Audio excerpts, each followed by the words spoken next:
kind of what makes this a unique catch in itself, right? So what he does here at the catch plate, able to catch with one hand. You see, if you're looking at it right now, he has one hand on the ball. He has one hand on the ball at the highest point. But then you saw that tap at the end. He uses his other hand to help him reel the ball in. And he has the strength and obviously the concentration to be able to brace for the contact and things like that. Brace for the contact with the ground, obviously, right?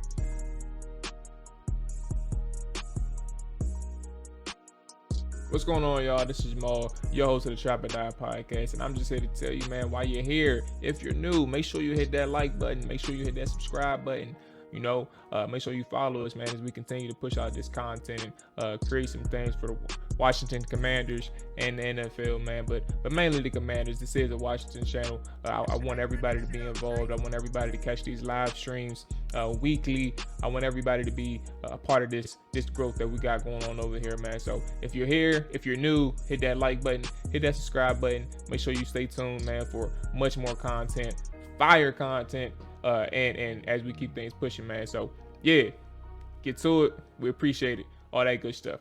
Peace.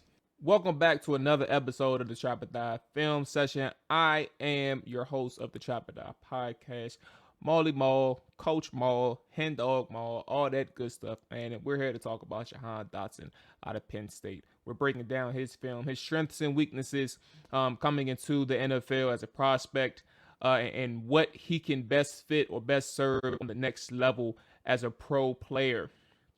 I think Jahan Dotson is an interesting player, not in a negative or positive sense, but just that while he is one of the notable names coming out of this draft wide receiver class, he's not one of the top 5 mentioned names that comes out there, right? He's not one of those guys where you commonly mention as that first round pick, and this is important for Commanders fans.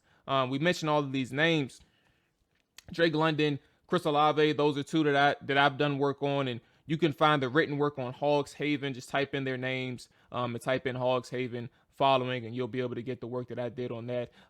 In terms of video, you'll be able to see Drake London's film session on the YouTube channel as well. Chris Olave was not done. Allergies killed me the week that I was doing his breakdown. So there's a extensive written breakdown for him. But if we do, Washington Commanders, if they do end up drafting Chris Olave, will be able to dive a little bit deeper from video side of his strengths and weaknesses as a player. But as it relates to Jahan Dotson, again, he's not one of those top 5 guys that you mentioned. So you kind of figure out, what are next steps? What are some alternatives for the Washington Commanders? For example, if they were to trade back out of that number 11 spot, if they were to ultimately not even go wide receiver in the first round, this is where Jahan Dotson comes in. This is the type of second tier option that you can still get in the second round, and you can try to figure out what he does best for Washington.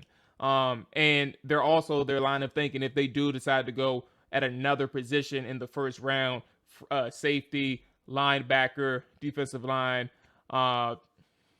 offensive line, though I wouldn't be too happy about that. So with all that being said, let's go ahead and break down Jahan Dotson and see what Washington has in Jahan if they were to draft him. So let's get to it right now. Jahan Dotson film session starting up. Right, so before I get into it, we're going to get to the strengths here.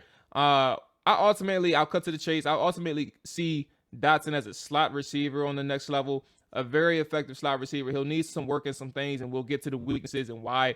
I think why he does work well as a slot receiver, just needs some refining on some things.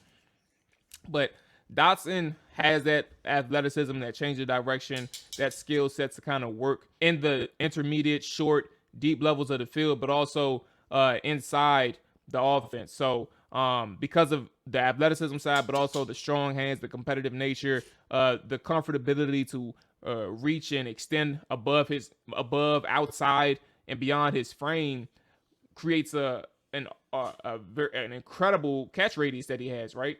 So let's go ahead and get to what makes him strong, what makes him a viable slot option for Washington. So first play, you'll see him lie in somewhat of a tight alignment, given that he's on the boundary side of the offense, and obviously boundary side for the defense. So you're facing a cover 2 right here, facing a press situation, one of the ones that he wins in, able to effectively swipe the jam attempt from the defensive back, but also the mental processing to kind of cut and break in between the linebacker shifting towards the sideline.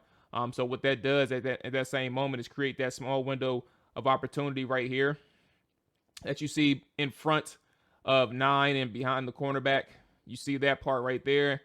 Catching an inaccurate pass, by the way. You're not going to see it from this angle, but you can kind of see where his hands is. It's behind him. It's not necessarily on his chest, not in front of him or leading him. It's behind him. And he has that good adjustment to be able to catch that, and the mental processing and awareness to make the first defender miss, get upfield, get the first down.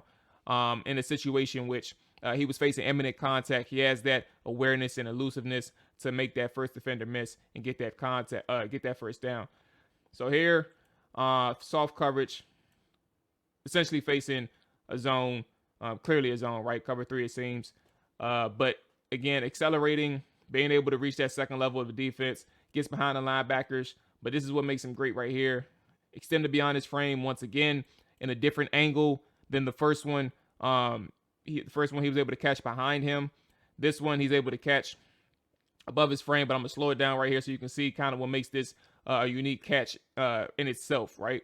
So what he does here at the catch point, able to catch with one hand. You see, if you're looking at it right now, he has one hand on the ball. He has one hand on the ball at the highest point. But then you saw that tap at the end.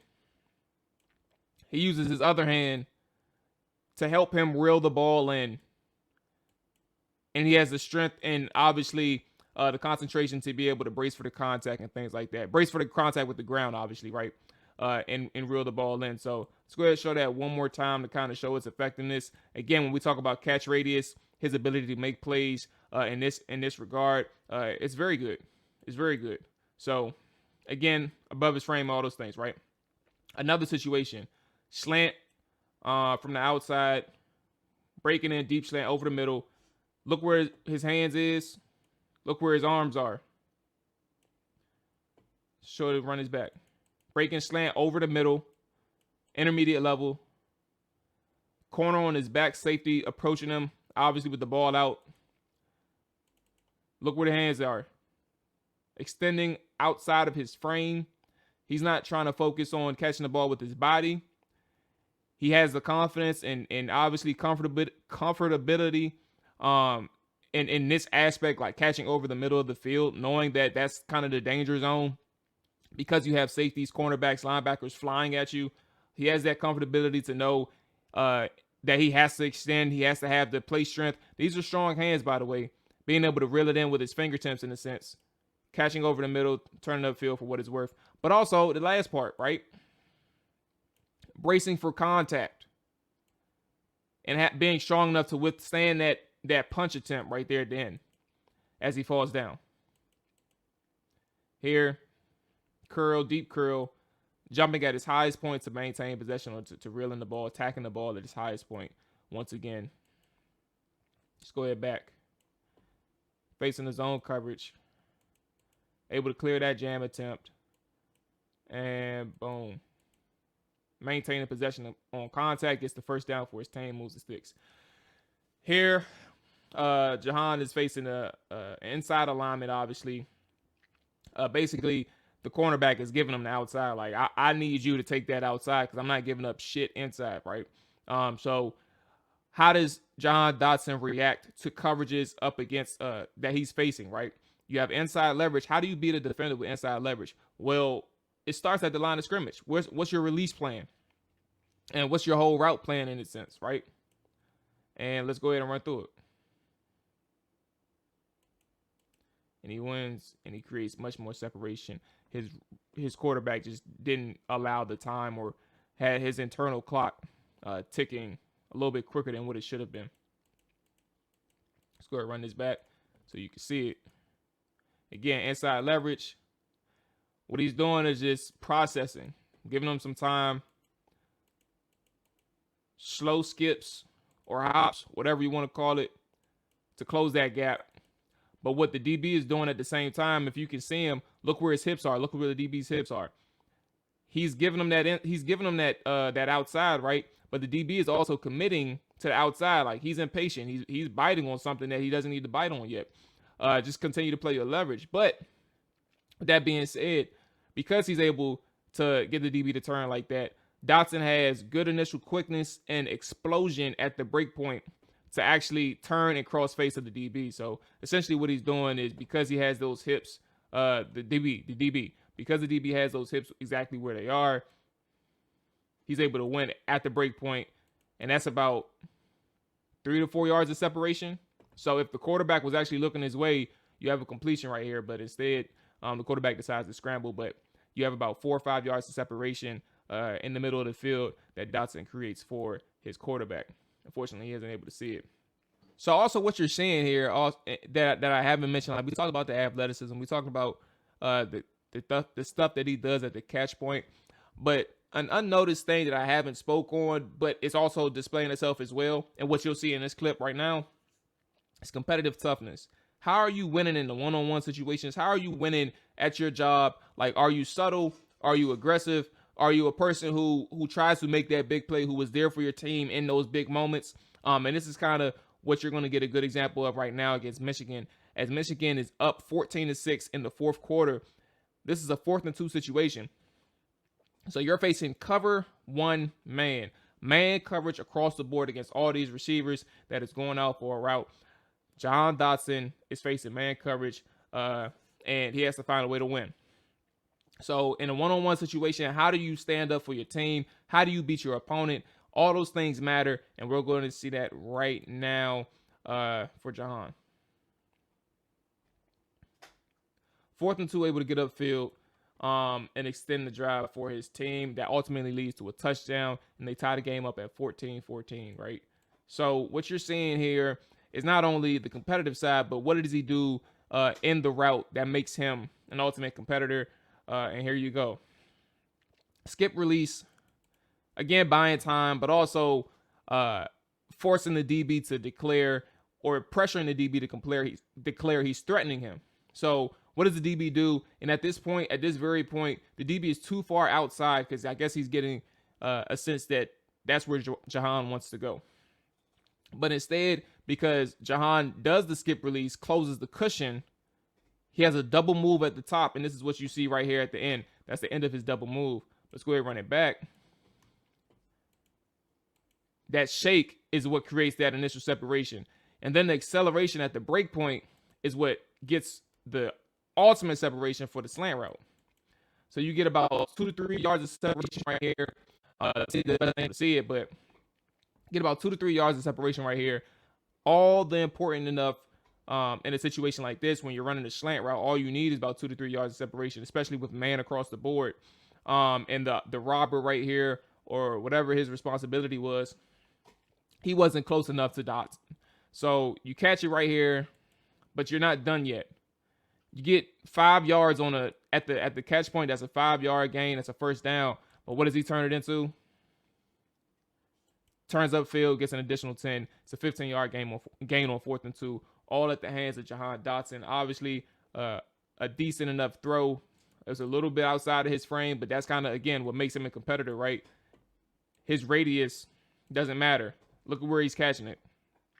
It's not on the numbers. He's catching above his frame, extending his arms, but also catching it over the middle, turning upfield. Gets about 10 yards of separation. 10 yards, additional yards and yak. So yeah, let's go ahead and run this back so you can see where he's at. He's running a post corner from the slot route. Slot position, excuse me.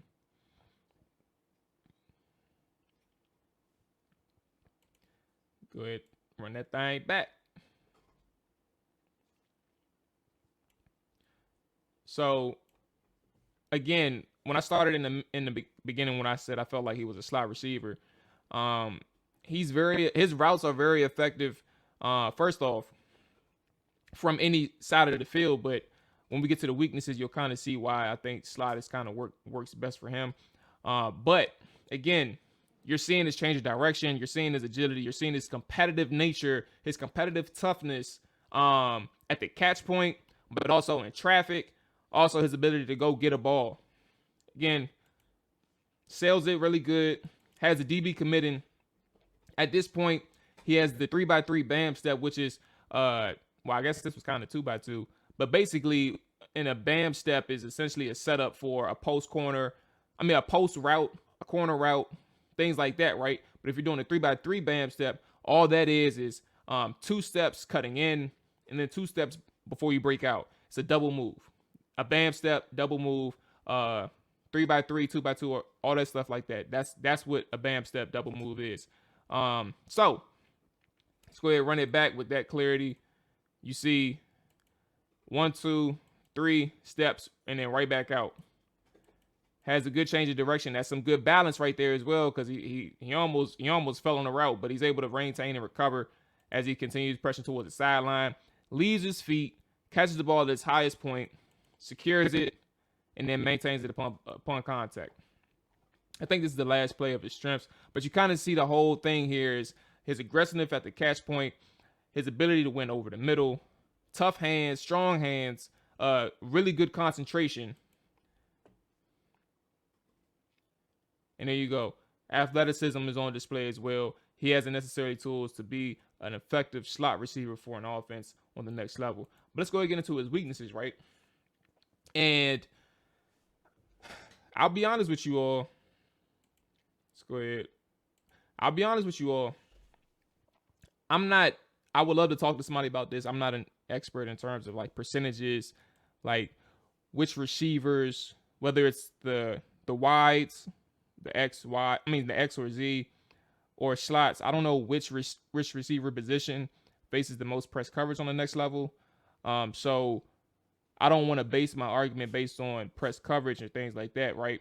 However, the concern about some of these receivers coming out, again, Dotson falls under that umbrella of receivers who has play strength concerns. Yes, he did bench 15 at his pro day, 15 reps at 225. And that's kind of a response to some of the concerns that he has. Like, you want to see like what he does in terms of that upper body strength, right? But again, back to the point, being able to separate against press man and jam attempts is ultimately going to be a big deal on the next level. And let's kind of see what he's going into the pros where he struggles in that regard. Excuse me. Again, boom, shut down, off the rip. Let's go ahead and run it back one more time. What you'll see here. So what happens here is not the feet work, right? The feet work is in unison of his upper body. However, when you have an ineffective hand attempt, he's trying to swipe him. Essentially, actually, it's probably a swim move, just not a full exaggerated swim. But essentially, he's trying to swim and clear that inside hand of the defensive back. You see the inside hand is already in his chest. But because he's able to latch on, turn his body, you see the defender turning his body into Dotson. He's basically pushing him towards the inside. You're able to do that within 5 yards, right? I think that's on the college level, maybe 10 yards on the college level. I don't know, but it's definitely 5 yards on the NFL. But you're seeing him getting pushed inside all the way, and he's not even able to do anything on that route. It's effectively shut down. So again, that's upper body right there, being able to clear that that jam attempt. Now, the thing is, while upper body strength was important right there, the play strength was important. It's also important to have timely swim moves or swipe moves or white moves or all those moves that receivers can have. It's effective to be a well-timed receiver in that regard. And we'll go ahead and go to the next place so you can kind of see more. Now, this one was probably the worst one of the bunch, but that's me injecting my opinion into the analysis. But here we go. See him at the top of your screen, driven out of bounds. Luckily, it was a successful play, right? Let's go ahead and run it back. Dang, how far in the world? Okay, here we go. All right, here we go. So you see him at the top. Again, lower body in unison with his upper body. However, DB successfully able to get hands in his chest And once that happens, he tries to change up his technique in a sense, using his right arm. You kind of see it. It's on the body of 25 or 22, whatever number that is, and he's trying to clear him and get that right hand up a little bit, so he can kind of create the separation that way.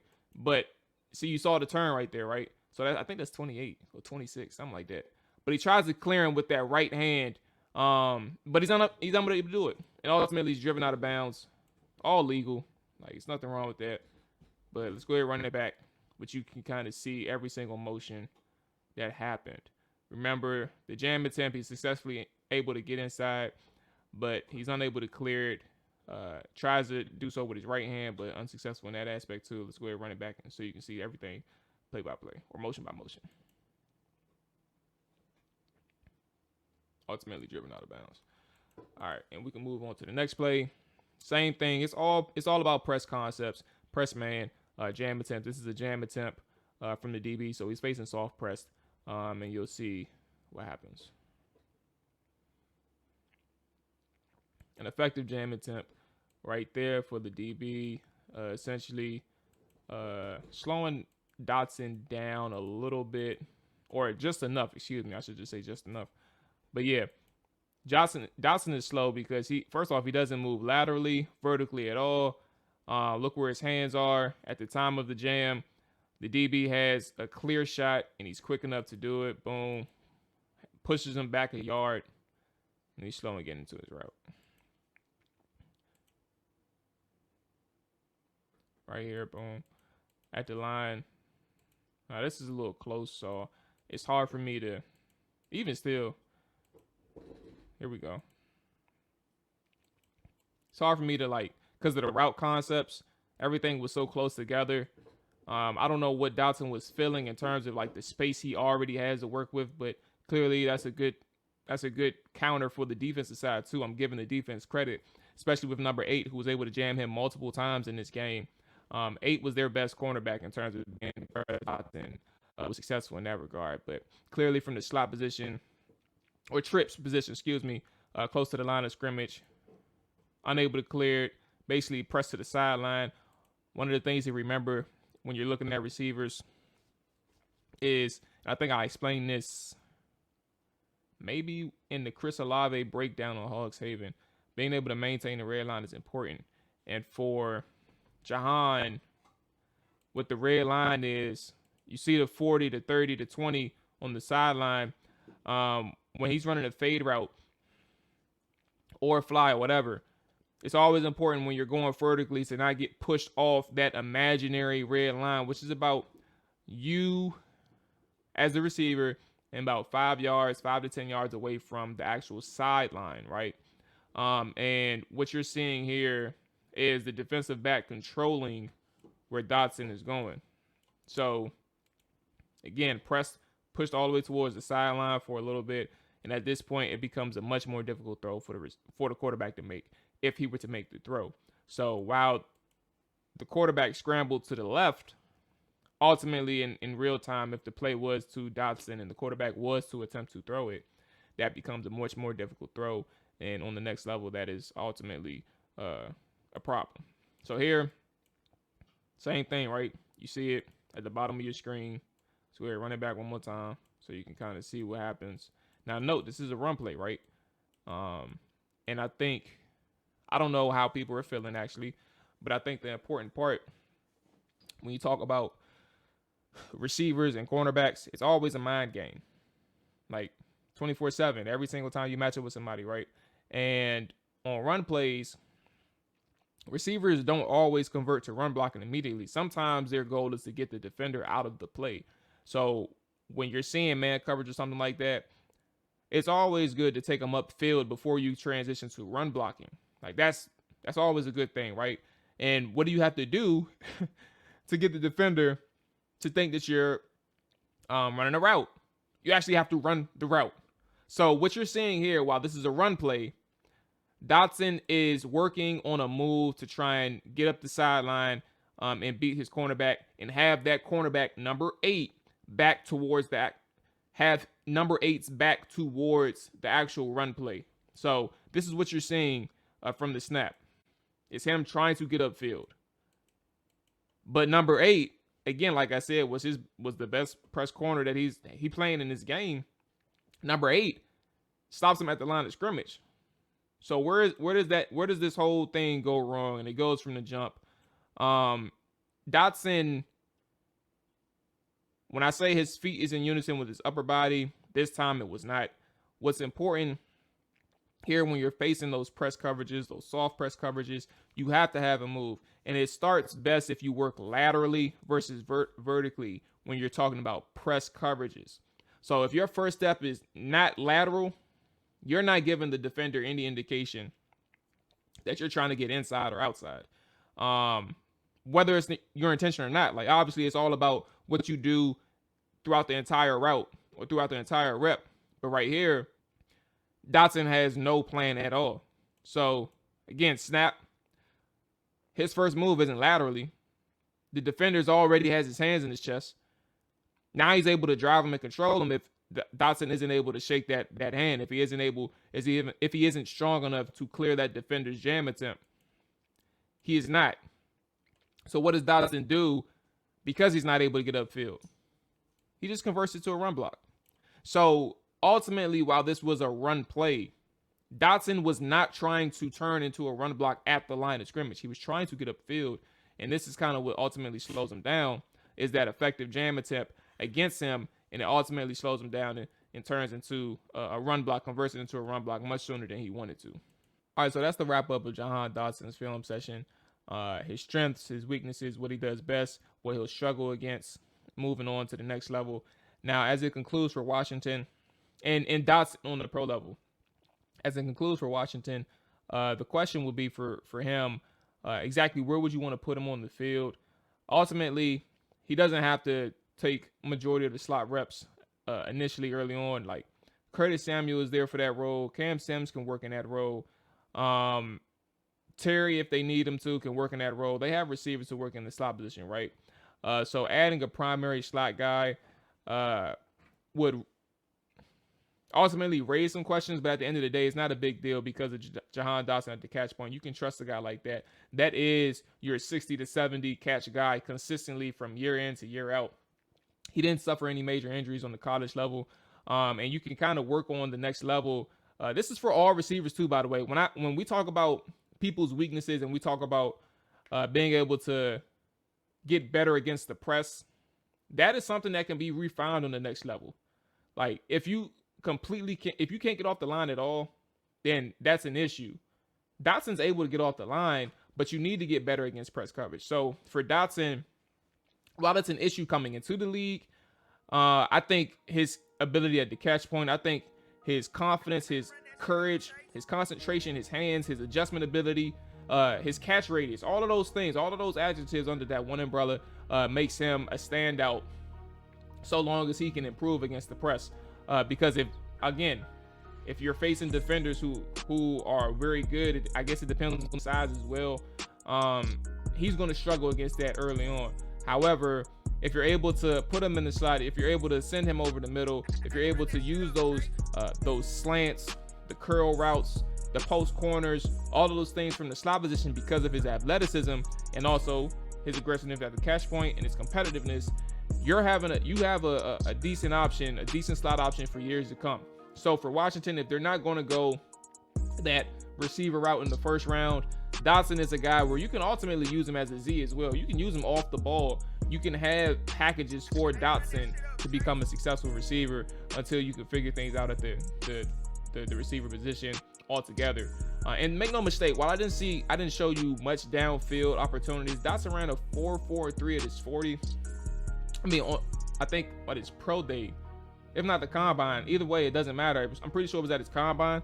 But he has that separation ability downfield too. So make no mistake, like, he's not a guy who's only going to work that short intermediate. I showed you what he did best, but what he's also able to do is stretch the field vertically at times. So when those matchups do arise, Dotson can be successful. He has that separation ability, especially when the ball is in the air. That's kind of what makes things stand out. He may not have the foot speed in a one-on-one if the ball isn't thrown to him. But once that ball is in the air, he's able to get that ball and go attack it. Now, outside of the press, if there's one small thing that you kind of hope he improves upon, it's the ball tracking.